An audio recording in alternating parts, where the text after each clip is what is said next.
দিলের মানুষ। নরম দিলের মানুষ বুঝে ইয়াজিদ কি করলো, সঙ্গে সঙ্গে তিনি উবাইদুল্লাহ ইবনে জিয়াদকে চেঞ্জ করে দিয়ে তিনাকে নেতৃত্ব দিলেন, তুমি ইয়াজিদকে যেভাবেই হোক হুসাইনকে তার কাফেলাকে আটকে দাও এবং তার সঙ্গে মোকাবেলা করো।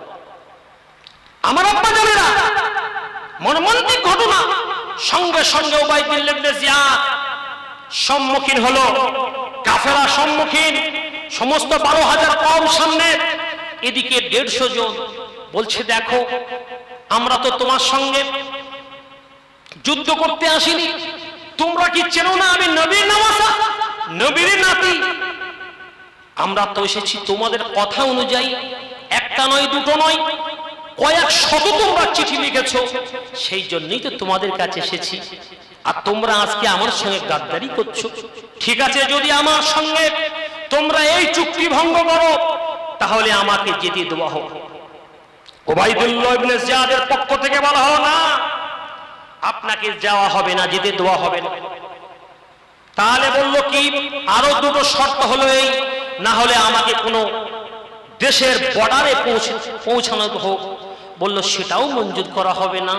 বলল তাহলে আমাকে দামেস্কে ইয়াজিদের কাছে পাঠানো হোক। বলল সেটাও মঞ্জুর করা হবে না। সর্বপ্রথম আপনি আমার ইয়াজিদের পক্ষ থেকে আমাদের কাছে বায়াত হন, খলিফা বলে বায়াত হন, তারপরে কিন্তু আপনাকে ছাড়া হবে, নচেত যুদ্ধের জন্য তৈরি হবে। আব্বাজান তা কেন মানবে হুসাইন? হুসাইন তো বাঘের বাচ্চা, বাবা বাঘের বাচ্চা, বাঘের বাচ্চা তো মানবেন না। সঙ্গে সঙ্গে তিনি বললেন এটা কোনোদিনই সম্ভব না। বলছি সম্ভব যদি না হয় তাহলে আমাকে ছেড়ে দাও, আমি মদিনায় ফিরে যাবো। সেটাও দেওয়া যাবে না। তিনটে শর্ত একটাও মানলেন না। মদিনায় ফিরে যাব মানা হলো না, বর্ডারের রাস্তায় যাব মানা হলো না। তৃতীয় হলো কি, যে আমাকে দামেস্কে ইয়াজিদের কাছে পৌঁছানো হোক, সেটাও মানা হলো না। অবশেষে তিনি অন্য রাস্তা ধরলেন। বুখারীর riwayate এসেছে আপনার, সঙ্গে সঙ্গে তিনি আপনার ফোরাত নদীর তীরে গিয়ে অবস্থান তাবু গাড়লেন। সেখানে তাবু যেমনি না গেড়েছেন, সঙ্গে সঙ্গে 6,000 সম্প্রদায় কওমকে উবাইদুল্লাহ ইবনে জিয়াদ ঘিরে দিল। আহলে বাইত যেন খবরদার একটু যেন পানি না পায়, যেন পানির তৃষ্ণায় তারা মারা যায়। হযরতে হুসাইন রাদিয়াল্লাহু আনহু বললেন, আরে তোমরা কাদেরকে পানি? আহলে বাইতকে। তোমরা কি জানো না আমরা বিশ্ব নবীর নাতি? তোমরা কি জানো না আমরা হচ্ছি আসাদুল্লাহ গালিবের সন্তান? তা বলল সব আমরা জানি, কিন্তু আপনাকে পানি দেওয়া হবে না। মুসলমানেরা, আমার আপনাদের কাছে বক্তব্য একটাই, যে আজকে আপনারা সকলে জানেন, আমরা সবাই জানি যে মুসলমান, তারপরেও কিন্তু তাদের মুখে দাড়ি, তাদের জীবনে 5 ওয়াক্ত নামাজ, তাদের জীবনে হজ, তাদের জীবনে উমরা, তাদের জীবনে সততা, তাদের জীবনে সবকিছু থাকার কারণেও কিন্তু নবী আলাইহিস সালাতু ওয়াস সালামের নওয়াসান নাতি কিন্তু আহলে বাইত একটু পানি পেল না। তাই কবি বলছেন, কেদে কেদে কহে আজগার পানির তরে, কেদে কেদে কহে আজগার পানির তরে, আর এক লম্হা পানির জন্য আলী আজগার মরে। আমার আব্বা জানেরা, ও ভাই জানেরা, ও যুবক তরুণ আমার বন্ধুরা, তাই আমি আপনাদের খেদমতে বলবো, বাবা উবাইদুল্লাহ ইবনে জিয়াদ 3টি প্রশ্ন বাবা মানলো না। না না না না না, কোনো প্রশ্ন মানা যাবে না, কোনো শর্ত মানা যাবে না। যুদ্ধের জন্য তৈরি হন, না হলে আমাদের পক্ষ থেকে ইয়াজিদের জন্য বায়াত হন। কিন্তু বাঘের বাচ্চা কেন মানবে বাবা? হাসাদুল্লাহিল গালিব, তিনি বললেন আমি আল্লাহর বিজয়ের বাঘের সন্তান, আমি হচ্ছি জান্নাতের সরদারিনী। যুবকের সরদার হবে হযরত হাসান ও হুসাইন রাদিয়াল্লাহু তাআলা আনহুমা, জোরে বলুন না সুবহানাল্লাহ। জীবনকে বিলীন করে দেবে, তারপরেও কিন্তু পিছপা হলো না। ভাইরা, ও মুসলমানেরা, ও আব্বুজানেরা, এবার সঙ্গে সঙ্গে বাবা হুসাইন রাদিয়াল্লাহু আনহু সমস্ত কাফেলাদেরকে নিয়ে আলোচনা করলেন।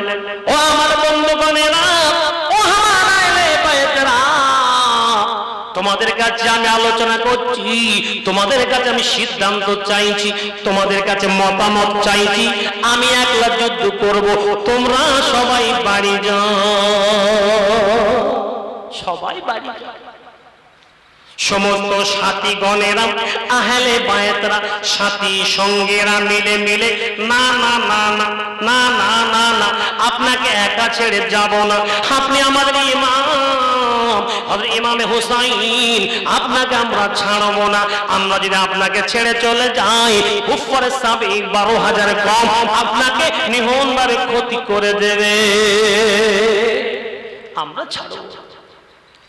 ও ইমামে হুসাইন, আজকে আমরা সিদ্ধান্ত নিলাম, জীবনের একটা লম্হা রক্ত থাকা অবশিষ্ট পর্যন্ত আমরা ওদের সঙ্গে আমরা লড়াই করব। সবাই মিলে চুক্তি উক্তি সিদ্ধান্তে পৌঁছালেন, একটা রূপ নির্দিষ্ট করে নিল, আমরা 150 লোক, তাই কি হয়েছে, অসুবিধে নেই, যুদ্ধ হবে, যুদ্ধ হবে। আমার আব্বা জানেরা সঙ্গে সঙ্গে বাবা কুফারে আপনার কুফাবাসীরা গাদ্দারি করলো বাবা, যারা নাকি মুসলিম বিন আকিলকে শপথ করেছিল, হুসাইনের পক্ষে আপনার বায়াত হওয়ার সম্মতি দিয়েছিল, তারা সঙ্গে সঙ্গে আবু উবাইদুল ইবনে জিয়াদের সাথ দিল।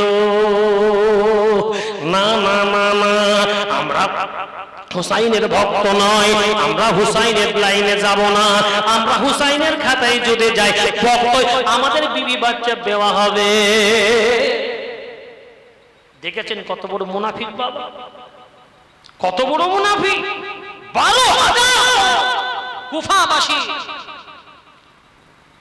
আজকে তারা গাদ্দারি করলো, মুসলিম বিন আকিলকে নির্মমভাবে কাতিল করলো, কতল হয়ে গেল, নিহত করলো। তারপরে হুসাইনকে এবারে কতল করার সম্মুখীন যুদ্ধ ভড়কে দিল। আমার আব্বা জানেনা সঙ্গে সঙ্গে আমার আব্বা হুসাইন রাদিয়াল্লাহু আনহু এবার সঙ্গে সঙ্গে সাথী বর্গের আলোচনা করলেন কিভাবে যুদ্ধ শুরু হবে।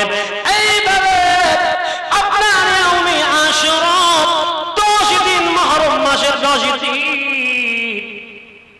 10ম দিনে জুম্মার নামাজটা হয়ে গেল। আব্বা জুম্মার নামাজের পরে সঙ্গে সঙ্গে বাবা যুদ্ধ শুরু হয়ে গেল। এইদিকে হযরত ইমামে হুসাইন রাদিয়াল্লাহু তাআলা আনহু, উপর দিকে আপনার কুফারে সাবি কম 12,000 কম, এইবার যুদ্ধ শুরু হয়ে যায়।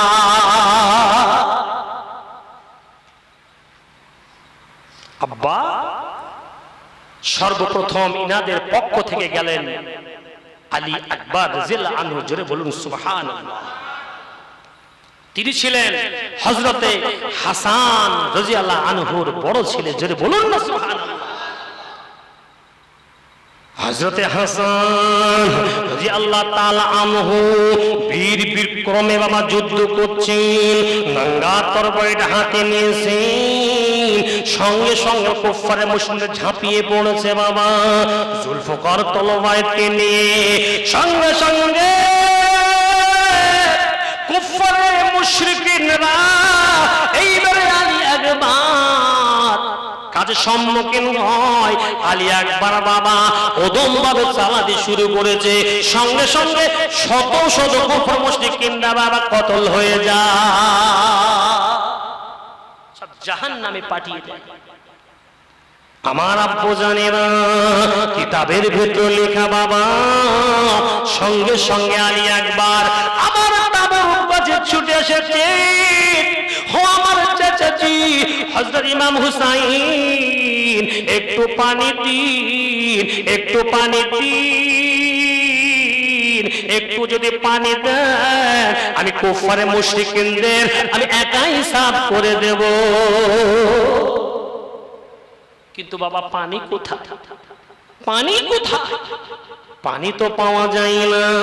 আবার ফিরে চলে গেলেন, জুলফকার তরবারটি নাঙ্গা তরবারিটি সঙ্গে করে নিয়ে বাবা দুলদুল ঘোড়াটাকে আপনার চড়ে সঙ্গে সঙ্গে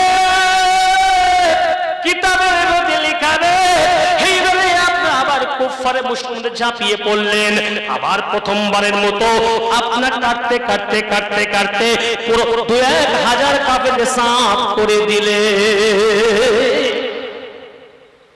ইমানি জজবা হচ্ছে। আর বুঝি হয় না, আর বুঝি হয় না, তৃষ্ণাতে বাবা হুলকুন টেনে ধরে, জিভটা যেন টেনে ধরছে, আর জিবি বাবা কোন রকম রস নাই। সঙ্গে সঙ্গে আব্বরে তাবুতে আবার চলে এসেছে, বলে ও ইমাম হোসেন, ও আমার চাচাজি, একটু পানি দিন, একটু পানির ব্যবস্থা করে দিন। খুদার কসম করে বলছি কলিজাটা যাওয়ার জ্বলে যায়, যেন কলিজাটা চলে যাচ্ছে। একটু পানির ব্যবস্থা কিতাবের ভিতরে লেখা।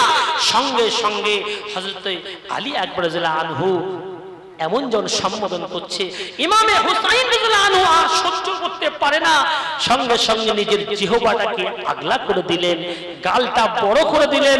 হযরত আলী আকবর রাদিয়াল্লাহু আনহু তিনার জিহ্বাটা চুচে চুচে চুচে চুচে একটু পান করলেন। জোরে বলুন না সুবহানাল্লাহ, আর একবার জোরে বলুন না সুবহানাল্লাহ।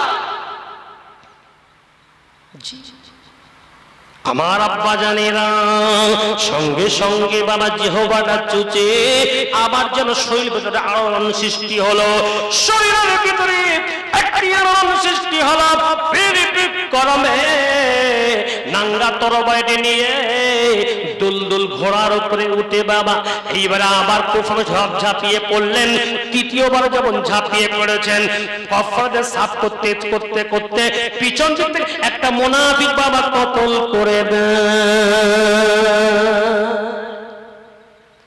সঙ্গে সঙ্গে বাবা হযরতে ইমাম হুসাইন রাদিয়াল্লাহু তাআলা আনহু ওই নিজের ভাতিজা নিজের ভাই পড়লাস তার সঙ্গে সঙ্গে মাঠ থেকে নিয়ে তাঁবুর ভেতরে রেখে দেয়। আব্বা এমন করে করে হযরতে আলী আকবর তিনি শহীদ শাহাদাত বরণ করলেন। হযরতে আপনার আলী আকবর সঙ্গে এমন করে প্রত্যেকটা সাহাবা আল্লাহ নবীর সাথী বর্গ যারা ছিল একের পর এক একের পর সব শহীদ হয়ে গেল। আমার আব্বা জানেরা সঙ্গে সঙ্গে বাবা কলিজার টুকরা আলী আসগর ডুগরে ডুগরে কাঁদে। আমার বিবি বলে ওঠে, ও আমার স্বামী ও ইমাম হোসেন রাদিয়াল্লাহু আনহু আর সহ্য করতে পারা যায় না, বুকে বুক শুকিয়ে গেছে, বুকের ভিতরে স্তনে দুধ নাই, সামান্য আপনি আলী আসগরের জন্য একটু আপনি পানির ব্যবস্থা করুন, একটু পানির ব্যবস্থা করুন। খোদার কসম করে বলছি তাহলে আমার কলিজার টুকরা খতম হয়ে যাবে, আপনি একটু পানির ব্যবস্থা। আব্বা বিবি মাশওয়ারা দিল, ইমাম হুসাইন দুশমন থাকতে পারে আপনার সাথে, দুশমন থাকতে পারে আমাদের আহলে বায়াতের সাথে, কিন্তু আলী আসগর কোনো ভুল করেনি। কচি দুধের শিশু, দুগ্ধ শিশু, আপনি ওদের কাছে একটু তুলে ধরেন, নিশ্চয় তারা ফুরাতের একটু পানি অবশ্যই দেবে, একটু বিবির কথা না ফেলতে পেরে বাবা সঙ্গে সঙ্গে আলী আসগর বুকে করে লিয়েছে বাবা, গুটি গুটি পায়ে হেঁটে যায়। সঙ্গে সঙ্গে বাবা ফোরাত নদীর থেকে আপনার জামরুনে আপনার গিয়েছেন আর ইমাম হুসাইন রাদিয়াল্লাহু তাআলা আনহু চুলো করে পানি নিয়ে হযরতে আলী আসগর মুখে যখন দেবে বাবা অপর সাইড থেকে আপনার ফোরাত নদীর ধার থেকে কুফারে মুশরিকরা তীর মেরেছে বাবা তীর ওই তীরটা এসে আলী আসগরের কলিজার ভেতরে বাবা ঢুকে যায় কলিজা আলী আসগরকে কোলে নিয়ে আর বেশি দেরি করে না আর বেশি বিলম্ব করে না আপনার ফুরাত নদীর তীরে আপনার পানিগুলো লাল হয়ে গেল ওই অবস্থায় top top top top top top করে পানি রক্ত পড়ে আব্বারে আলী আসগর বুকে জড়িয়ে শহর বানুর কোলে দেয় ও আমার বিবি হেই নাও আলী আসগর এত পানি পান করেছে এত পানি পান করেছে জন্মের মতো জ্বালাতন করবে না নাও নাও নাও নাও নাও নাও তোমার কোলে নিয়ে নাও এইবারে সঙ্গে সঙ্গে বাবা দেখা যায় পিছন দিক থেকে বাবা তীর বাঁধা ওই তীরটা বাবা তুলে নিয়ে গল গল করে রক্ত পড়ে যায় সঙ্গে সঙ্গে মৃত্যুর কোলে বাবা ঢলে পড়ে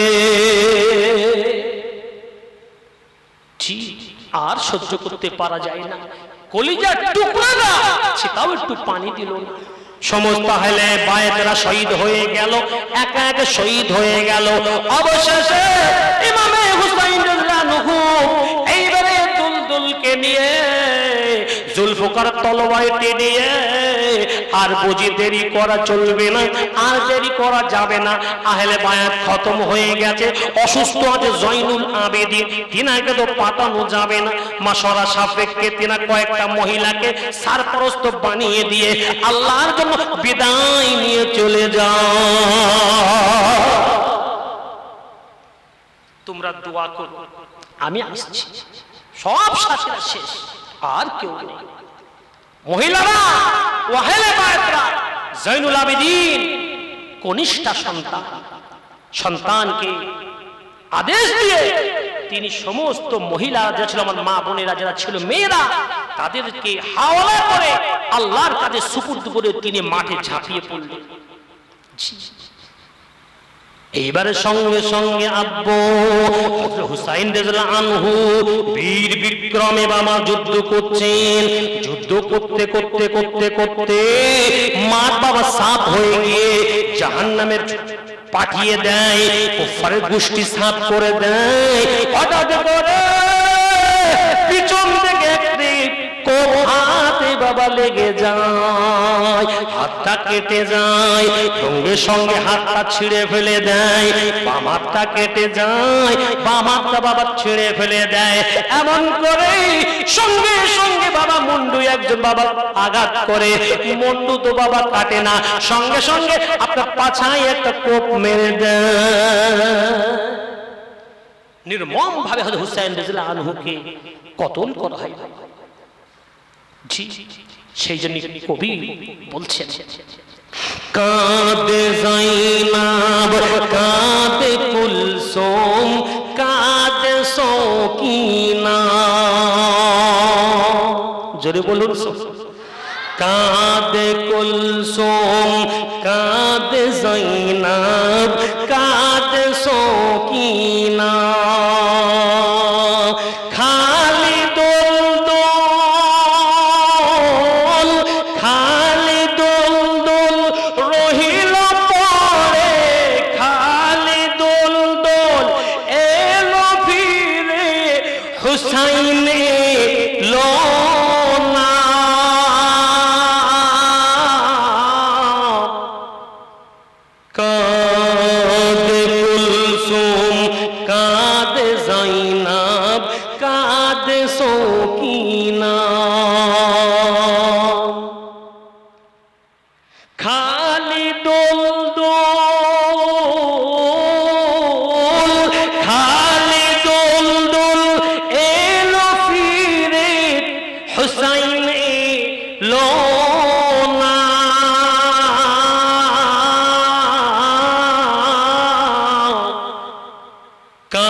কাঁদে উম্মত কাঁদে মুমিন কাঁদে মুমিনাত খালি ভুবন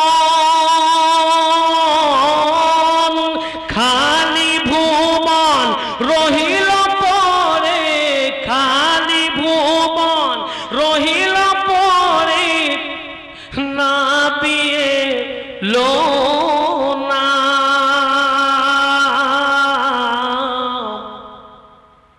কাঁদে উম্মত কাঁদে মুমিন কাঁদে মুমিনাত আসবে না নবী আর এ ভুবনে হবে না দেখার এ জগতে আসবে না নবী আর এ ভুবনে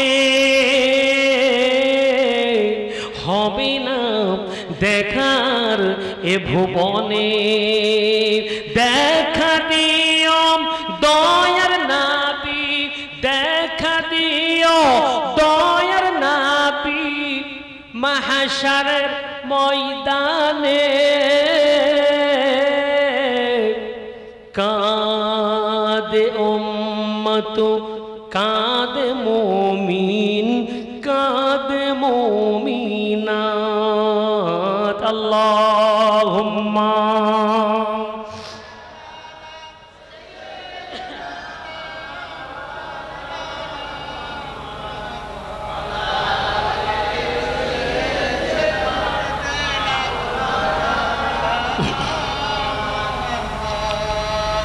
আমার আব্বা জানেন উবাইদুল্লাহ ইবনে জিয়াদের নেতৃত্বে চরম ফায়সালা যখন হলো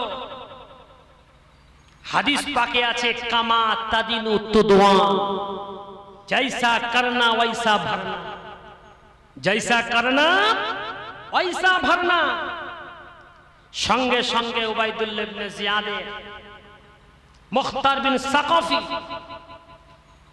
রাহিমাহুল্লাহ তারিখে লেখা মুখতার বিন সাকাফির নেতৃত্বে আপনার ঠিক 5 বছর পরে ওই কুফা মসজিদের সামনে সমস্ত উবাইদুল্লাহ ইবনে জিয়াদের নেতৃত্বে হুসাইনকে যেভাবে কতল করা হয়েছে নির্মমভাবে ঠিক তদনুযায়ী তাদের মাথাকে কেটে কেটে কেটে কেটে এনে সমস্ত মাথাকে সারিবদ্ধ লাইনবদ্ধ করে রাখা হয়েছিল আর সে সময় গাইবি থেকে একটি সাপ আসে সেই সাপটি এসে সমস্ত মাথার উপরে বিচারণ করে ঘুরতে ঘুরতে ঘুরতে ঘুরতে ঠিক উবাইদুল্লাহ ইবনে জিয়াদের নাকের ভেতরে ঢুকলো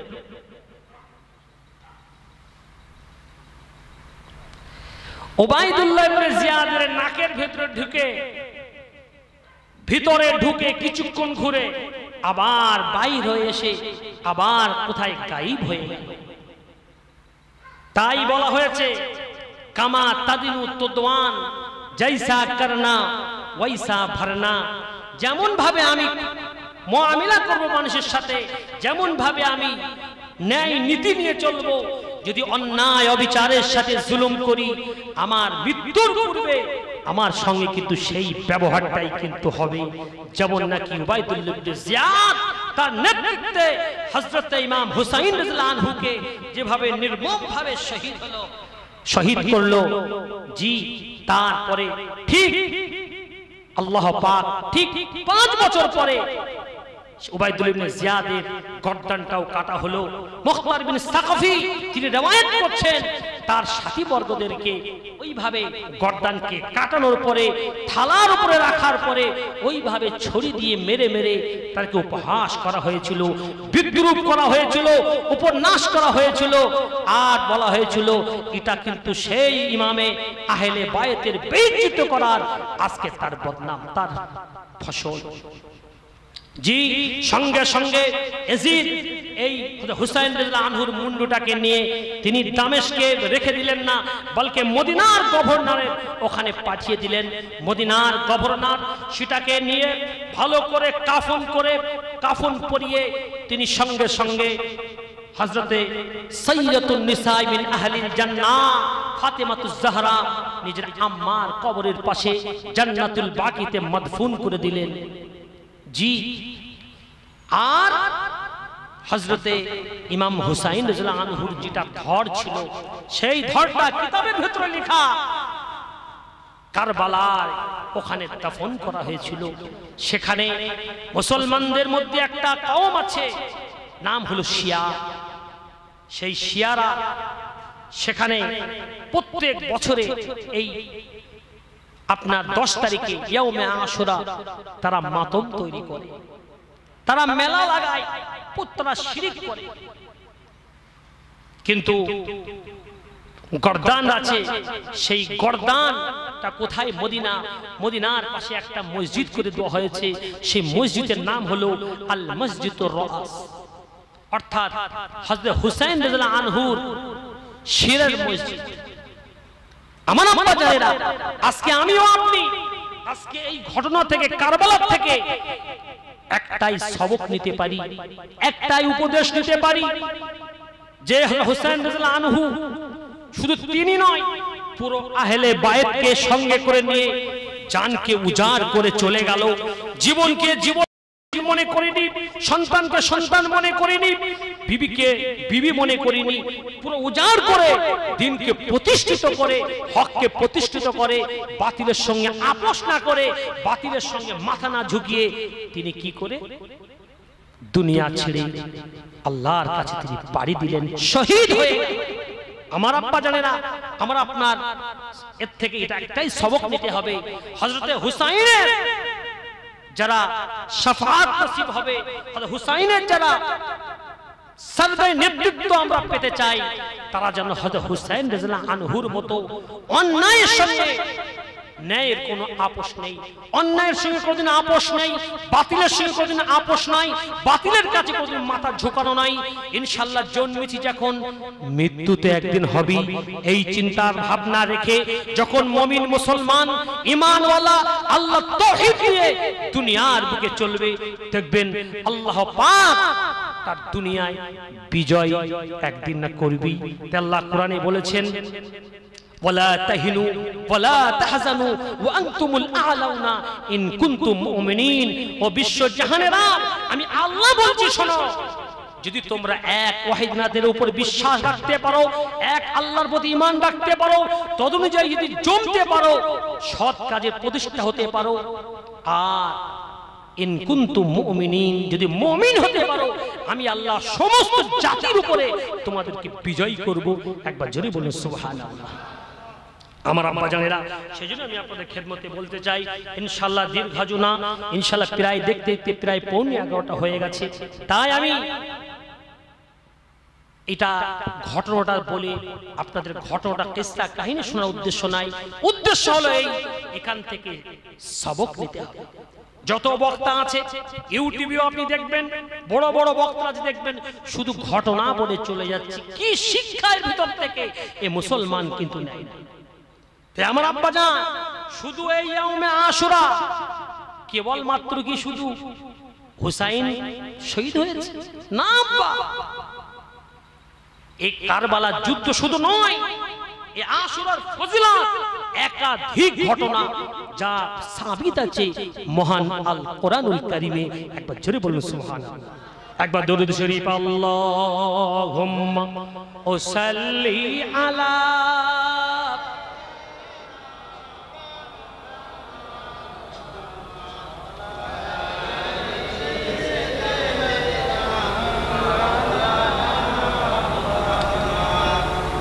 ওই মদিনার বাদশা তুমি নবী সরওয়ার, ওই মদিনার বাদশা তুমি নবী সরওয়ার।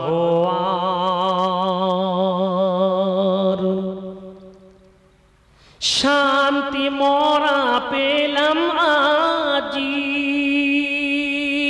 শান্তি মোরা পেলাম আজি ধুলি ধরার পর, ওই মদিনার বাদশা তুমি নবী সরওয়ার, ওই মদিনার বাদশা তুমি নবী সরওয়ার। রোম পারস্য ইরাকে গে, রোম পারস্য ইরাকে গে দ্বীনি দাওয়াত পৌঁছিলেন তোমার নূরের ওসিলায়, তোমার নূরের ওসিলায় দুনিয়াতে যেন আলো হয়। জোরে বলুন সুবহানাল্লাহ। আর একটু জোরে বললেন না তো সুবহানাল্লাহ? আর একটু জোরে বলা যায় না? নারে তবে সেই নূরের ওসিলাতে ঘুচলো অন্ধকার, ওই মদিনার বাদশা তুমি নবী সরওয়ার, ওই মদিনার বাদশা তুমি নবী সরওয়ার। তোমার সাথী সাহাবাগা, তোমার সাথে সাহাবা বিজয় করলো পাক্কাবা। জোরে বলুন না সুবহানাল্লাহ। তোমার সাথে সাহাবা বিজয় করলো পাক্কাবা, তোমার নূরের ওসিলায়, তোমার নূরের ওসিলায় মুমিন প্রাণে শান্তি পায়। জোরে বলুন না সুবহানাল্লাহ। সেই নূরের ওসিলাতে ঘুচলো অন্ধকার, ওই মদিনার বাদশা তুমি নবী সরওয়ার, ওই মদিনার বাদশা তুমি নবী সরওয়ার। আল্লাহুম্মা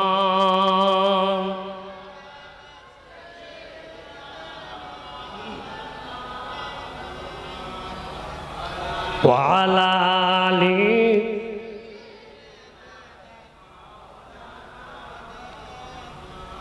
মাশাআল্লাহ। আমি এবার শেষ করে দেব।